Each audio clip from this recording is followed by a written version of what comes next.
కృష్ణాంజలి గారు కేసుల మధ్యన ఎందుకండి వీడి కేసులు మధ్యకాలం లేవు. డిబేట్ మా నాయకుడి మీద ఈ మధ్యకాలం స్వచ్ఛమైన తెల్ల కాగితం. ఆ, పవన్ కళ్యాణ్ రఫీ గారు గారు చాలా అద్భుతమైనటువంటి ఒక డిమాండ్ తీసుకొచ్చారు. నాకు బాగా నచ్చింది ఈ డిమాండ్. అయితే ఎందుకు అనంటే ఈ ప్రభుత్వము పాలనలో కానీ హామీల్లో కానీ ఫెయిల్ అయిందని చెప్పేటువంటి ప్రతిపక్షం ఖచ్చితంగా వాళ్ళకు మంచి అవకాశం కూడా ఇది. ఎలాగ అసెంబ్లీకి పోవట్లేదు కాబట్టి 11 మంది ఎంపీలు రాజీనామా చేసి మధ్యంతరం వాళ్ళు ఉప ఎన్నికలకు వెళ్తే ఖచ్చితంగా దీని మీద ఈ ప్రభుత్వం ఫెయిల్ అయిందని చెప్పడానికి అవకాశం ఉంటుంది. మరి దాని మీద వైసీపీ ఎంత ముందుకు రెఫరెండం. రెండో అంశం ఏంటి అంటే ఇక్కడ కరప్షన్ కి సంబంధించినటువంటి విషయంలో ఫెయిల్యూర్ కి సంబంధించినటువంటి విషయంలో అన్ని ప్రభుత్వాల్లో కరప్షన్ ఉండేటువంటి మాట వాస్తవమే కానీ ఈ 11 నెలల కాలంలో ఇంత తక్కువ సమయంలో ఈ ప్రభుత్వానికి సంబంధించి కూటమి ప్రభుత్వంలో ఎవరు ఏమి ఇప్పుడు ఏది తెలుగుదేశం మంత్రుల్లో లేకపోతే జనసేన మంత్రుల్లో ఇలానే కాదు, బీజేపీ వాళ్ళు కాదని అందరూ ఉన్నారు దీంట్లో. తిలా పాపం తలా పిడికడు అన్నట్టుగా అందరూ ఉన్నారు. ఇది మీరు కావాలి అని అంటే మీరు నేను చెప్తే ఒప్పుకోరు రఫీ గారు. ఎందుకు అనంటే ఆంధ్రజ్యోతి ఈనాడు చదువుకోమని వచ్చినట్టుంటే నేను కావాలంటే మీకు ఆధారాలు కూడా చెబుతాను. ఎవరెవరు మంత్రులు మారుతారు అనే విషయం కూడా చంద్రబాబు నాయుడు దగ్గర ఉంది. ఖచ్చితంగా మారుస్తారు వాళ్ళని. ఇది ఎందుకంటే ఈ ప్రభుత్వంలో ఇంకా మద్యము అదే విధంగా బియ్యము మాఫియాలు ఏ స్థాయిలోకి వెళ్ళాయంటే తెలుగుదేశం వాళ్ళని హత్యలు చేర్చుకునేటువంటి స్థాయిలో కొనసాగుతున్నటువంటి పరిస్థితుల్లో ఇప్పుడు హోంశాఖ ఫెయిల్ అయింది. పవన్ కళ్యాణ్ చెప్పినటువంటి ఆ అంశం ఇంకా కొనసాగుతున్నటువంటి పరిస్థితి ఉంది. ఏ నిమిషమైనా ఎప్పుడు మంత్రులు మార్చినా హోంశాఖ ఆటోమేటిక్ గా మారిపోయేటువంటి పరిస్థితి. అదేవిధంగా ఇన్ని వరుసనే దేవాలయాలకు సంబంధించినటువంటి ఇన్ని ఫెయిల్యూర్స్ తర్వాత దేవాదాయ శాఖ మంత్రిని కొనసాగించేటువంటి ధైర్యం ఈ ప్రభుత్వం చేస్తుందని నేను అనుకోను.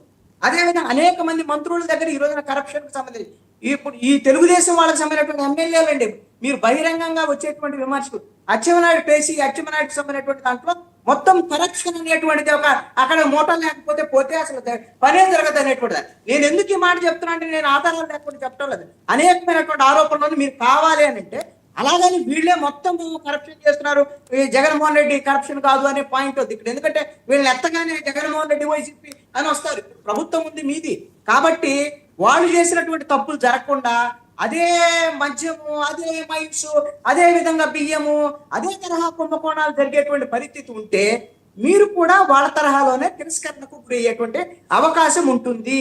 ఇది సరి చేసుకోవడానికి ఉండే అవకాశం. అందుకనే చంద్రబాబు నాయుడు మిగతా జగన్మోహన్ రెడ్డి లాగా ఆయన కళ్ళు మూసుకోవడం అంటే అర్థమైంది. ఆ ప్రభుత్వంలో సెంట్రలైజ్ కరప్షన్ అది.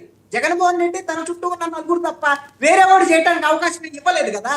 ఇది వేరేవాడు నేను ఏం విధంగా పెడతాను, ఆయన ఏం పెట్టలేడు. ఇప్పుడు ఏం చేయాలంటే కనీసం వీళ్ళు డీసెంట్రలైజ్ చేశారు కరప్షన్. అయితే ఆ కరప్షన్ ని చంద్రబాబు నాయుడు చెప్పేది ఏంటంటే ఆయన జనం నోళ్ళు నలగకుండా జనానికి అర్థం కాకుండా అన్నా చేయండి అనేటువంటి విధంగా చెప్తాడు. మరీ అంత బరి తగ్గించి చేసే వాళ్ళని ఖచ్చితంగా మార్చేటువంటి అవకాశం ఉంటుంది. అలాగనే మంత్రులే చేస్తున్నారు లేక నాయకత్వం చేయట్లేదు అని అంటే ఈ ఆరోపణలు ఖచ్చితంగా చంద్రబాబు నాయుడు మీద ఆరోపణలు, లోకేష్ మీద ఆరోపణలు ఉన్నాయి, పవన్ కళ్యాణ్ మీద కూడా ఆరోపణలు. ఎందుకంటే ఈ మంత్రుల మీద మీరు కరప్షన్ చేస్తున్నారని ఒకళ్ళు ఎవరైనా పాయింట్ అవుట్ చేస్తే వాళ్ళు తిరిగి వీళ్ళ మీద కూడా కొన్ని విమర్శలు చేసేటువంటి పరిస్థితులు కూడా కొన్ని రాజకీయ పార్టీల్లో రావచ్చు. అందుకనే వీళ్ళు బహిరంగంగా అలాంటి చర్యలు తీసుకుంటారా లేదనేటువంటిది భవిష్యత్తులో చూడాల్సినటువంటి పరిస్థితి ఉంది. వాళ్ళు సరి చేసుకోవడానికి అవకాశం ఉన్నటువంటి పరిస్థితి కాబట్టి ప్రజల్లో ఉండేటువంటి అంశాన్ని నేను వాళ్ళ దగ్గర ఉండేటువంటి వాళ్ళు అనేకమైనటువంటి రిపోర్టుల ద్వారా చంద్రబాబు నాయుడు దగ్గర ఉన్నటువంటి అంశమే ఇది, ఆయన తెలియనటువంటి అంశం కూడా కాదు. కృష్ణాంజలి గారు ఈ టైంలో అలాంటి నిర్ణయాలు తీసుకుని ఇంకా చెడ్డ పేరు తెచ్చుకుంటారా?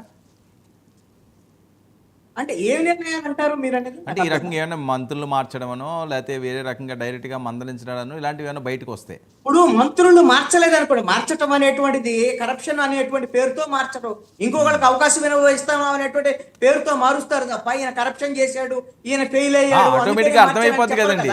ఆటోమేటిక్ అర్థమైపోతా జనాలు అంత అమాయకంగా ఉంటారా? ఎంత అర్థమైనా సరే కనీసము నష్ట నివారణ చర్యల్లో వీళ్ళనే కొనసాగిస్తే ఈ విధమైనటువంటి కరప్షన్ కింద ఉంటే భవిష్యత్తులో మరింత నష్టం వచ్చేదానికి అవకాశం ఉంటుంది. కాబట్టి ప్రభుత్వము ఖచ్చితంగా నష్ట నివారణ చర్యల్లో భాగంగా నాయకుడు అలాంటి నిర్ణయం తీసుకుంటారు. చంద్రబాబు నాయుడు ఖచ్చితంగా ఈ విషయంలో మాత్రం కఠినంగానే వ్యవహరిస్తాడని నేను అనుకుంటున్నా. కొన్ని సందర్భాల్లో ఇప్పుడు జనసేనకు సంబంధించినటువంటి కొంతమంది మంత్రుల మీద కూడా ఆరోపణలు ఉన్నాయి.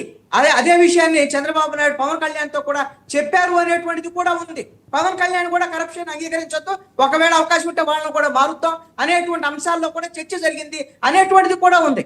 అందుకని కరప్షన్ అనేటువంటిది బహిరంగ పడిన తర్వాత, ప్రజల నుంచి వ్యతిరేకత వచ్చిన తర్వాత దాన్ని మోస్తూ దాని అనవసరమైనటువంటి దాన్ని బ్యాగేజీని పెట్టుకొని ప్రభుత్వం ముందుకెళ్ళదు. కాబట్టి ఎప్పుడైనా సరే ఈ కత్తి ఏది అవినీతి అనేటువంటి ఆరోపణలు ఉన్నటువంటి వాళ్ళ మెడ మీద కత్తి వేలాడుతూనే ఉంటుంది. ఎప్పుడైనా వేటుపడేదానికి అవకాశం ఉంటుంది అలాంటి మంత్రులు వేస్తారని